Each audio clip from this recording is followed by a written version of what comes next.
En susters, wanneer ons oor die eindtyd praat en nadink, Dominee Pieter het dit aan die begin ook genoem, toe dink ek, okay, jy vat nou eintlik my inleiding, maar ek gaan dit maar weer hier gebruik, dan is dit baie keer 'n bietjie soos 'n wetenskapsfiksie fliek of 'n sci-fi fliek, nie waar nie. Om na te dink en te spekuleer oor wat moontlik kan wees, is baie interessant en dit gryp mense verbeelding aan. Ons kan spekuleer daaroor, maar dit het nie noodwendige wesenlike uitwerking op hoe ons nou leef nie. Die rede is, omdat dit wat in die flieks vir ons uitgebeeld word, bloot maar spekulasie is. Dit wys maar iets van dit waarvoor mense bang is, of dit wat mense dink kan gebeur, of selfs hoop kan gebeur. En wanneer ons so oor die eindtyd dink, dan loop ons dieselfde gevaar. Ons is dalk vandag hier, oor verskillende redes, maar miskien is een van die redes omdat dit 'n onderwerp is wat jou prikkel. Dit is iets wat jou fascineer. Dit is iets wat jou verbeelding aangryp, om uit te vind, wat gaan in die laaste dae gebeur. Maar die blote feit dat dit jou interesseer, beteken nie dat dit noodwendige wesenlike invloed op hoe ons nou oor dinge dink, die besluite wat ons nou gaan neem, en die manier waarop ons nou optree, gaan hê nie. Dit konfronteer ons natuurlik met 'n dieper liggende vraag. Dis die vraag, hoe werklik is hierdie dinge vir ons? Weet, Jonathan Edwards het by geleentheid gesê, die probleem is, dat die minder werklike dinge vir ons meer werklik is, en die meer werklike dinge vir ons baie minder werklik is. Dis die vraag, dis, hoe werklik is hierdie dinge vir ons? Is dit bloot net spekulasie, of glo ons wat die Bybel ons hieroor leer? En as ons sê ons glo, met ander woorde, ons sien die onsienlike, soos wat Hebreërs sê, dan behoort dit tog 'n bepaalde invloed op ons denke en op ons optrede te hê. Maar ons sal 'n stappie verder as dit moet gaan, want om bloot net te sê, jy glo dit wat die Bybel oor die eindtyd leer, is een ding, maar hoe jy dit verstaan en hoe jy dit interpreteer, is iets anders.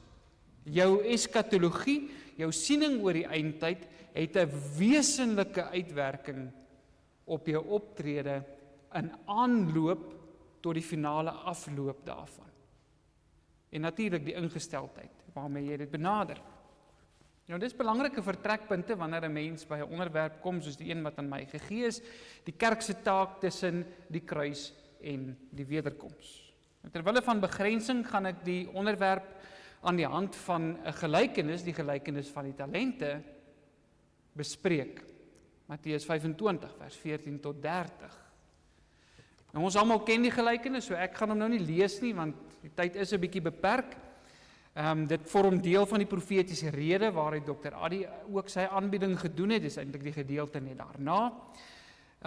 En in hierdie gedeelte is die Here Jesus besig natuurlik om spesifiek op die werklikheid van sy regering, van sy heerskappy, van sy teenwoordigheid en wat dit alles beteken te fokus. Hy stel verkeerde verwagtinge reg.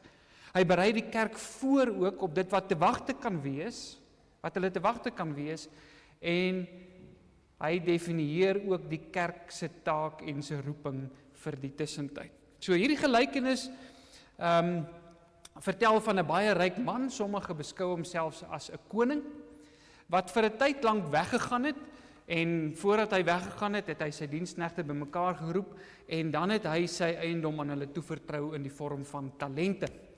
Aan die een 5 talente, en die ander een 3 talente, en die ander een 1 talent. En toe hy natuurlik nou terugkeer, toe het hy van hulle rekenskap geëis, en dan weet ons wat gebeur het nie. Die een met die 5 het 10 talente gegee, en die een met 3 het 6 gegee, en die een met 1 is verwyd, omdat hy sy talent begrawe het. En die Heer het vir hom gesê, as jy dit ten minste net in die bank gaan sit het, dan het ek daarom rente daarop verdien, maar nou het ek niks nie. En dan word sy talent weggevat, en vir die een met 5 talente gegee. Nou aan die hand van hierdie gelykenis wil ek graag my tema vir vanmiddag soos volg formuleer: die kerk se roeping tussen kruis en wederkoms, getroue rentmeesters van die verhoogde koning. En ons gaan by 4 punte stil staan. Die tydgleef, daaroor het Dominee Pieter nou reeds eintlik 'n bietjie gepraat, maar ek wil graag 'n paar ander aspekte daarvan beklemtoon. Tweedens die opdrag, derdens die wyse waarop ons die opdrag uitvoer en laastens die visie wat ons moet hê om doelgerig met hierdie opdrag besig te wees.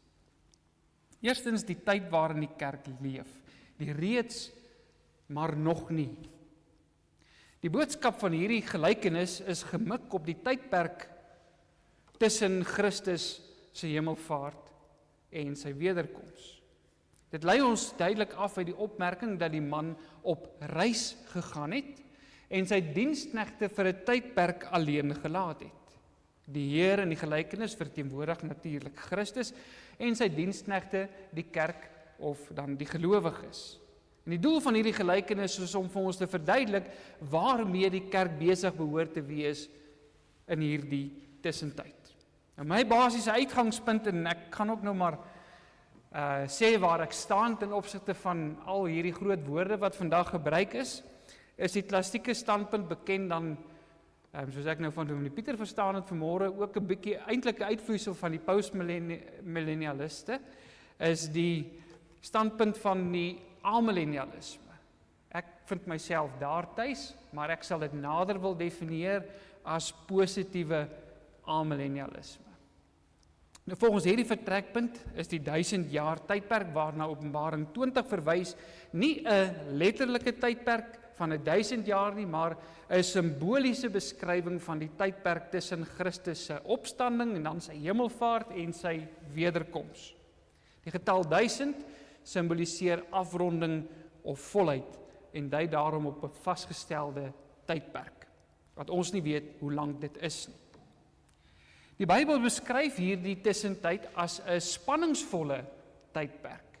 Hierdie spanning word veroorsaak deur die feit dat sekere dinge reeds 'n gegewe is, maar ook nog nie volledig afgehandel is nie.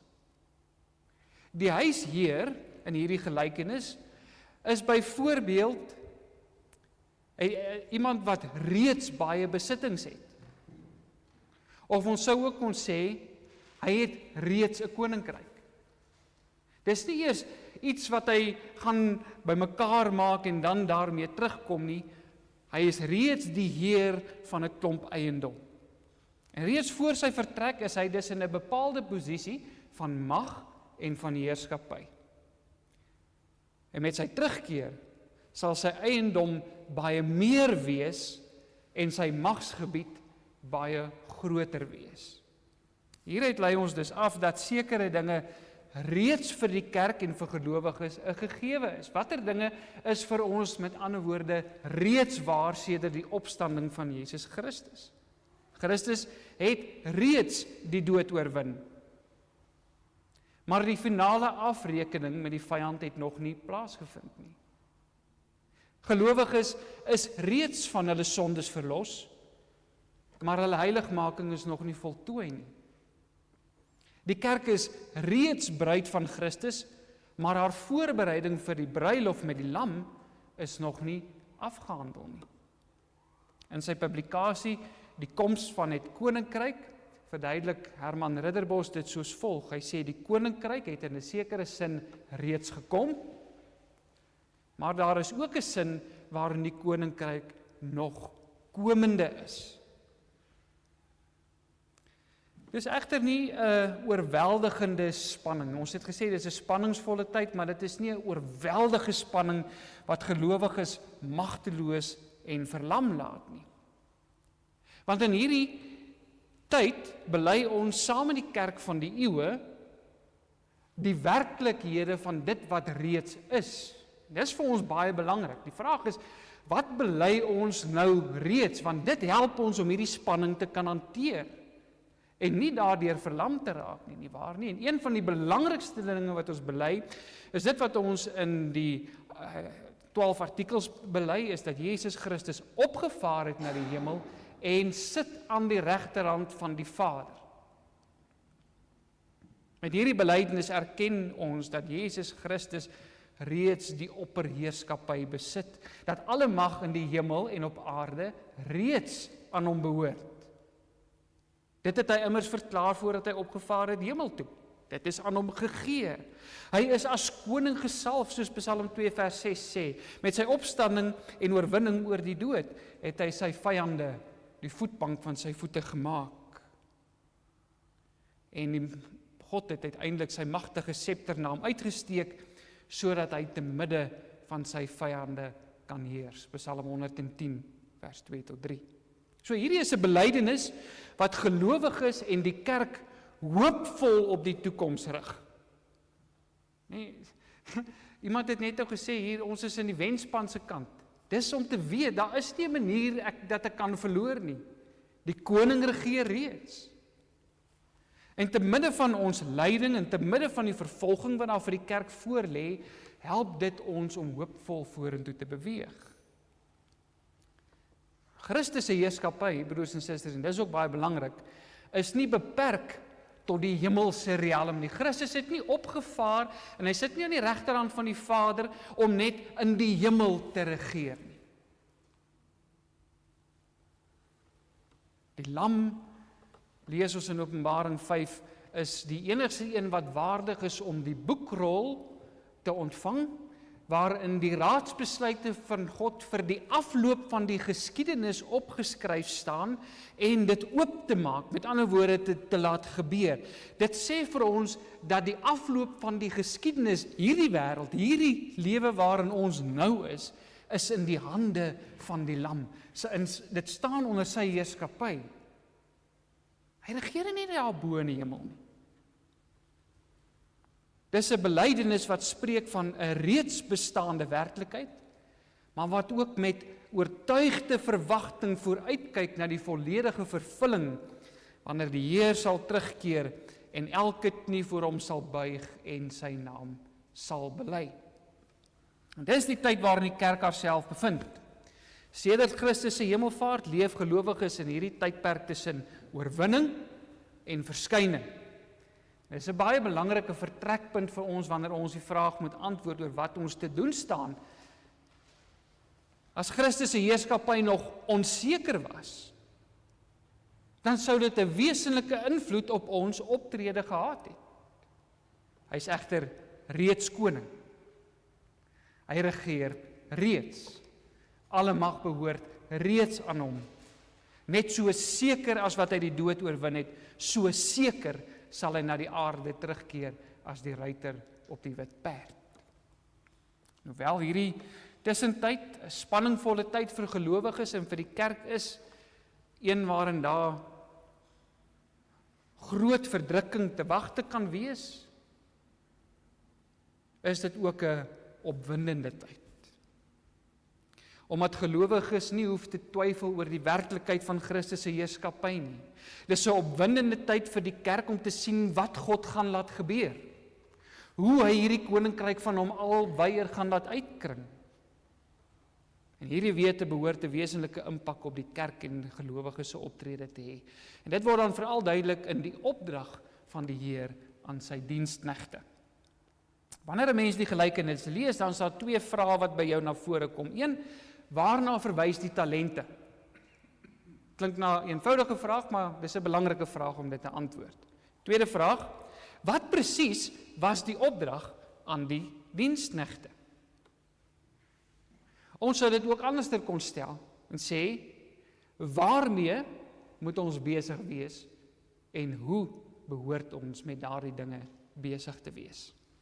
Die Afrikaanse gesegde, moenie jou talente begrawe nie, is afgelei uit hierdie gelykenis uit, jy kan dit tog duidelik hoor.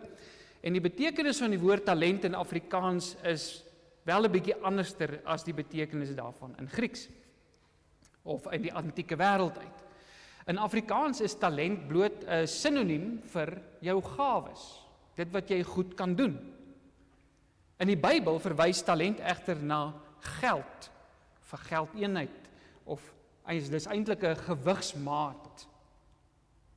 Die Heer wat aan sy diensknegte talente toevertrou, is dus inderwaarheid besig om sy rykdom, dit wat aan hom behoort,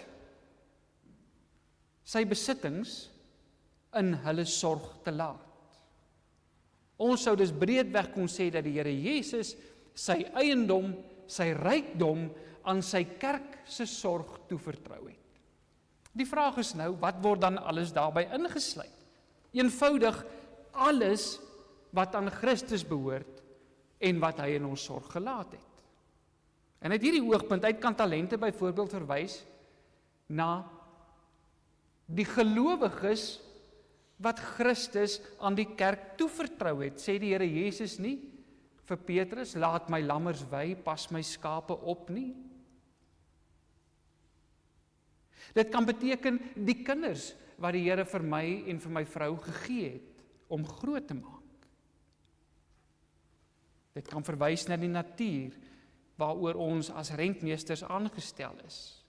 Dit kan verwys na die woord wat aan die kerk toevertrou is, die gawes wat God aan gelowiges gegee het, die geleenthede wat hy vir ons open om die evangelie te verkondig, die amptsbediening, hoe gelowiges en die kerk hulle tyd deurbring. Tyd kan ook deel van dit wees wat God aan ons toevertrou het. Selfs die middele en die hulpbronne wat hy tot ons beskikking gestel het om tot sy eer te gebruik. En nie net sommige van hierdie dinge nie, maar al hierdie dinge is aan ons toevertrou. En dit is baie belangrik dat ons dit in gedagtes hou. Ons kan nie kies watter van hierdie dinge is aan ons toevertrou nie. Dit bring ons by die tweede vraag. Wat presies is die Heer se opdrag? Of anderster gestel, wat presies moet ons doen met hierdie goed wat aan ons gegee is? Nou die gelykenis bevat nie 'n eksplisiete opdrag nie. Gaan lees dit maar dis implisiet teenwoordig. En daarom moet ons so 'n bietjie ontleed om te verstaan wat is die opdrag. Die eerste leidraad kry ons in vers 14 as ons lees dat die Heer sy besittings aan hulle toevertrou het. Om iets aan iemand se sorg toe te vertrou beteken ten minste dat jy van daardie persoon verwag om dit op te pas en te sorg dat jy nie skade ly nie. Maar nou lei ons af uit die Heer se reaksie wanneer hy terugkom, dat die opdrag eintlik meer behels het as om net dit op te pas, nie waar nie? Want as dit die enigste ding was wat hy daarmee bedoel het, pas net my eiendom op, sorg net dat ek nie skade ly nie, waarom het hy dan so gereageer teenoor die derde diensknegt? Die feit dat hy hom veroordeel het en hom aangespreek het daaroor, wys dat hy eintlik meer in gedagte gehad het. Sy opdrag was dat hulle sy eiendom so moes oppas en gebruik, dat sy eiendom uiteindelik meer sou wees as wat hy aanvanklik gehad het. As ons dit vertaal, kan ons sê dat die kerk en gelowiges die opdrag het om so getrou en so vrugbaar met die dinge besig te wees wat Christus aan ons toevertrou het, dat sy besitreg en sy heerskappy nie noodwendig vermeerder nie. Onthou, hy is klaarkoning, so ons kan nie sy heerskappy vermeerder nie, hy regeer klaar oralste.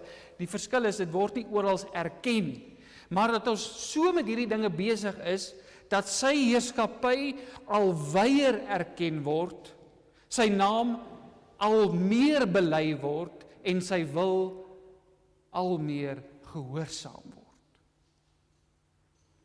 Gegee die verduideliking van wat dan met talente bedoel word, sal jy verstaan, dis 'n bietjie van 'n onbegonne taak om nou op al hierdie dinge in te gaan en te verduidelik wat dit beteken en hoe die kerk daarmee moet besig wees. Om die opdrag wel meer konkreet te maak, wil ek graag onderskei tussen die kerk as instituut en die kerk as 'n organisme en hoe hierdie twee aspekte van die kerk met die talente besig behoort te wees. Daar's natuurlik ook oorvleeling tussen die twee. Die kerk as instituut se eerste en primêre taak is natuurlik die bewaring en die verkondiging van die woord.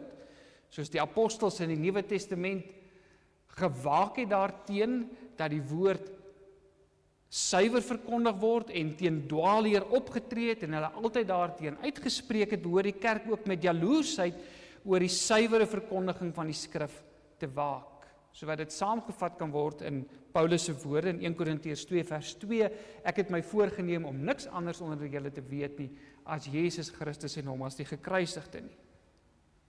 Hierdie woord, wat van 'n geestelike werklikheid getuig, moet natuurlik ook gereeld sakramenteel bevestig word. Hiervoor is die erediens as weeklikse aanbiddingsgeleentheid, waar tydens die kerk van die Here voor die drie-enige God en sy heerlikheid en skoonheid kan kniel, vir ons ononderhandelbaar. Die erediens moet altyd in stand gehou word. 'n Kerk wat egter die woord net binne die 4 mure van die kerkgebou bewaar, selfs daar baie intiem daarmee omgaan, dit vashou en dit koester, moet ligloop, want hulle is besig om die talent wat die Here aan hulle toevertrou het te begrawe. Die Here Jesus se opdrag aan die kerk met betrekking tot die woord was nog altyd om uitgaande te wees. Matteus 28 vers 19, gaan dan heen, maak disippels van al die nasies. Daarom spel hy ook die arbeidsveld in konsentriese sirkels uit in Handelinge 1 vers 18, in Jerusalem, in Judea, in Samaria en tot aan die uiterste van die aarde. Die kerk behoort die woord tydig en ontydig te verkondig. Dit is die enigste deel van die wapenrusting van Efesiërs 6 wat as 'n aanvalswapen uitgebeeld word. Dit moet dus as 'n swaard gebruik word om die heerskappy van die bose te vernietig. In hierdie verband het die kerk dus 'n profetiese roeping. As die kerk uitgaande met die woord is, dan behoort die kerk nie stil te wees oor sake van die dag, asof Christus net binne die 4 mure van die kerk regeer, en ons moet hom net hier in ons klein hoekie aanbid, en daarvoor moet ons dankbaar wees dat ons daarom nog die geleentheid het om dit te doen nie. Die kerk behoort die woord duidelik en ondubbelsinnig te laat spreek oor sake van die dag. Want Christus se heerskappy is in wese 'n politieke kwessie. Dit het onvermydelik openbare implikasies. Die kerk se taak is om disippels van die nasies te maak, om hulle te leer om alles te onderhou wat Christus ons geleer het. Die kerk se roeping is dus nie net om op te roep tot geloof in Christus nie, maar om ook die samelewing, spesifiek die volke aan wie die woord van God verkondig moet word, aktief in heiligmaking en gehoorsaamheid te begelei, sodat ware transformasie kan plaasvind. Daarvoor moet die sleutels van die hemelryk wat aan die kerk toevertrou is, ingespan word. Sonde kan nie geakkommodeer word nie, maar behoort in die kerk van die Here oorwin te word, want Christus het immers uit die dood uit opgestaan. Die kerk is nie 'n hospice waar ons eintlik maar net doodsbegeleiding aan mense gee en sê daar is nou maar niks te doen aan jou saligheid nie. Jy het nou hierdie sonde, maar weet jy wat? Kom, ons gaan jou lief hê net soos wat jy is. Jy hoef nie te verander nie. Ons gaan jou net help om gemaklik te wees met jouself totdat die einde vir jou aanbreek nie. Nee, die kerk is veronderstel om 'n rehabilitasiesentrum te wees waarin die mag van die sonde en die dood oorwin word in die krag van Christus deur die werking van die Heilige Gees. Die kerk behoort dus die wil van God oor elke aspek van die samelewing bekend te maak, sonder om noodwendig daardie rol te gaan oorneem in die samelewing. Maar die kerk behoort profeties te spreek oor sake van die dag. Om te sê, die kerk mag nie praat oor opvoeding nie. Om te sê, die kerk mag niks te sê oor die ekonomie nie, of oor sosiaal-maatskaplike sake, of oor wetgewing nie. Broers en susters, dis om die kerk, dis om die talent te begrawe wat die Here aan ons toevertrou het. Ons behoort daaroor te praat. Ons behoort te sê, wat is die wil van die Here? As hy regeer, as Christus regeer, as hy koning is oor die hele wêreld, dan is hy koning oor die opvoeding van ons kinders, hy's koning oor die ekonomie, hy's koning oor sosiale en maatskaplike kwessies, hy's koning oor die wetgewing. In aansluiting hierby het die kerk ook die verantwoordelikheid om nie net uit te bou nie, maar ook op te bou. En gelowiges toe te rus om met verantwoording hulle plek in die samelewing vol te staan. En as 'n uitvloeisel van die nuwe lewe in Christus, behoort die kerk ook die barmhartigheid van Christus aan die wêreld te bedien. Christus se opdrag is, wanneer hy die brood en die visse vermeerder, dan sê hy vir sy disippels, gee julle vir hulle iets om te eet. Hy bedoel natuurlik daarmee iets geestelik, gee vir hulle die woord, maar hy beperk dit nie net daartoe nie. Dit leer Jakobus 3 vers 2 vir ons wat sê, jy kan nie net vir iemand sê, gaan in vrede word, warm word, versadig nie. As jy regtig jou geloof uitleef, dan behoort jy vir hulle na die liggaam ook te voorsien. En die laaste aspek wat ek vanmiddag wil beklemtoon is die kerk se roeping om te bid. En hier gaan my nou, broer Pieter, ek is regtig bly ek is laaste en ek gaan so bietjie aangaan, want anders gaan ek nie by alles uitkom nie. Nie te lank nie, maar klein bietjie langer. Die laaste aspek wat ek wil beklemtoon is die kerk se roeping om te bid. Sonder ophou. 'n kerk wat nie bid nie, is 'n kerk wat nie die koningskap van Christus erken nie. 'n kerk wat bid, erken haar afhanklikheid en weet waar haar verlossing lê. 'n kerk wat bid, kyk weg van haarself af, na hom uit wie en deur wie en tot wie alle dinge is. En dit bring ons dan by die kerk as 'n organisme, die roeping van individuele gelowiges. Wanneer die kerk as instituut met haar talente woeker, dan behoort gelowiges toegerus te wees om soos suurdeeg in die wêreld te gaan werk. En dit is nog 'n metafoor wat die Here Jesus dan gebruik in Matteus 13 vers 33, wanneer hy die koninkryk van die hemele vergelyk met 'n vrou wat haar meel inwerk met suurdeeg totdat dit heeltemal ingesuur is. Suurdeeg werk in die eerste plek van binne af. So werk die Gees van die Here ook in gelowiges. Deur die woord verander die Gees van God ons harte, ons denke, ons begeertes. En wanneer dit gebeur, dan verander dit ook die wyse waarop ons as gelowiges natuurlik in die wêreld leef en in die wêreld betrokke is. Dit verander die manier waarop ons ouers is. Dit verander die manier waarop ons besluite neem. Dit verander die doelwitte waarvoor instellings hulle beywer. Dit het ook 'n blywende effek, want wat suurdeeg doen is, dit verander die samestelling van die deeg. Wanneer gelowiges voor Christus buig, behoort elke aspek van hulle lewens onder sy heerskappy te kom en verander te word. Ons huwelike, die gesinslewe, die opvoeding van ons kinders, die manier waarop ons werk, die werk wat ons kies om te doen, ons kulturele aktiwiteite, dit wat ons morele kompas in die lewe is, ja, die ganse openbare lewe. Gelowiges is immers geroep om nie bloot in die samelewing teenwoordig te wees nie, maar om daar 'n daadwerklike verskil te maak. Daarom behoort hulle gereeld hulle self na hulle roeping te vra. Waarom is ek nou hier? Waarom het ek hierdie gawes en hierdie geleenthede ontvang? Of in die taal van Ester, wie weet of jy nie met 'n oog op 'n tyd soos hierdie tot die koninklike waardigheid geraak het nie? Dis 'n belangrike vraag. Of jy nou 'n kunstenaar, 'n omroeper, 'n onderwyser, 'n besluitnemer, 'n besigheidsman of 'n bouer is. Jy moet altyd daarmee besig wees. En dit vra natuurlik ook van ons geduld. Dinge gaan nie oornag verander nie, maar wanneer gelowiges leef vanuit die erkenning dat Jesus Christus reeds die koning is, dan bly hulle doelgerig en geduldig, omdat hulle weet, God laat uiteindelik groei. Hulle onttrek egter nie uit die samelewing uit nie, want suurdeeg beïnvloed net die deeg, wanneer dit in kontak daarmee is. Daarom behoort ons ook in kontak te bly met die samelewing en betrokke te wees op die markpleine. Dit bring ons by die vraag na die ingesteldheid, die motivering vir die verskillende diensknegte in sy optrede het nogal drasties van mekaar verskil in die gedeelte. En om dit te verstaan wil ek weer eens by die derde diensknegt begin. Hoe het hy sy Heer beskou? Hy was vir hom bang. Hy sê dit ook vir hom. En hy het nie daarmee bedoel, hy het heilige eerbied vir hom gehad nie.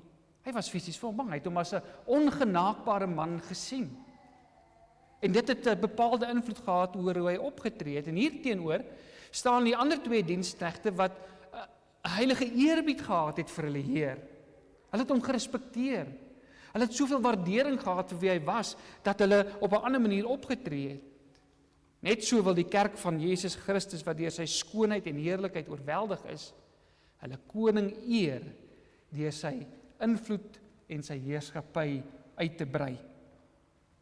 Ons godsbeeld het 'n daadwerklike invloed op die wyse waarmee ons met die opdrag besig is. Wanneer God se majesteit van sy goedheid losgemaak word, dan neem vrees oor. As gelowiges en die kerk se optrede deur vrees aangedryf word, dan gaan daar nie veel gebeur nie. So 'n kerk raak passief en hy raak na binne gekeer en hy begrawe dit wat aan hom toevertrou is.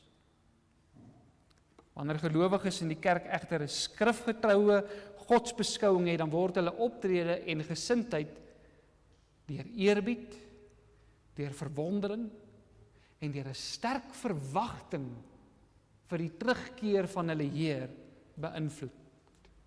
So 'n kerk is optimisties en opgewonde oor haar Heer se terugkeer.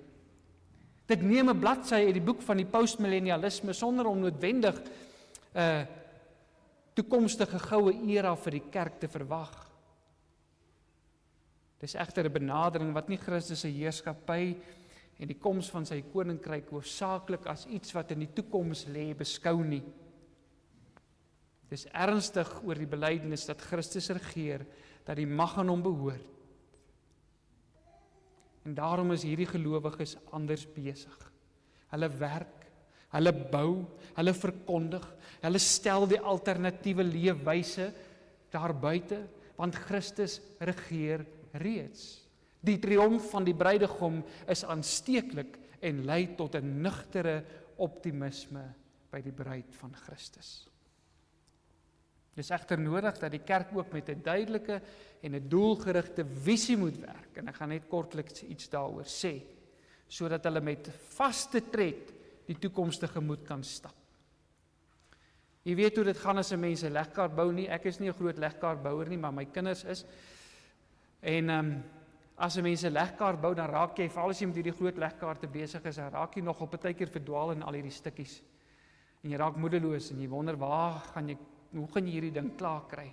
En jy wonder partykeer, is hierdie prentjie regtig die prentjie? En om jou te herinner daaraan, terwyl jy bou, sit jy die prentjie vir jouself hier eenkant neer, sodat jy gereeld na die eindproduk kan kyk, om jou te motiveer om besig te wees met dit wat jy nou hier in mekaar moet sit. Christus het ook vir ons die eindproduk, die prentjie, die visie kom gee, wat ons voor oë moet hou. Dit vind ons het nou heel baie gepraat vandag oor Openbaring 19, Openbaring 20, maar ek wil graag hê ons moet ook Openbaring 21 en 22 in gedagte hou. En dit is waar die Here vir ons kom wys hoe gaan dit lyk. Waarheen is ons op pad? Wat word vir ons in die vooruitsig gestel? 'n Nuwe hemel en 'n nuwe aarde. Te midde van al die chaos en die vernietiging wat ons rondom ons mag beleef, weet ons dat alles nuut gemaak gaan word. Ons sien die eindproduk, 'n beeldskone bruid, die nuwe Jerusalem wat vir die bruidegom toeberei en versier is, heerlik, volmaak, wonderskoon en in verwondering oor die bruidegom. Ons sien die lam op die troon, die Alfa en die Omega wat verklaar, hy wat oorwin, sal alles beerwe. Geliefdes, die kerk van Christus bevind haarself in die spanningsvolle tyd tussen Christus se opstanding en sy wederkoms, die eindtyd. En wanneer ons bid, aan U behoort die koninkryk, die krag en die heerlikheid, dan erken ons daardeur dat sekere dinge reeds 'n gegewe is. Aan U behoort dit reeds. Ons hoef nie oor Christus se heerskappy te twyfel nie. Maar omdat dit so is, bid ons terselfdertyd, laat u koninkryk kom. Daardeur spreek ons die versigtiging uit, dat dit wat in die vooruitsig gestel word, toenemend sal aanbreek. En as ons dit in opregtheid bid, dan verklaar ons onsself ook bereid vir die taak waartoe ons geroep is, naamlik om die koninkryk van God en sy geregtigheid te soek. Dankie.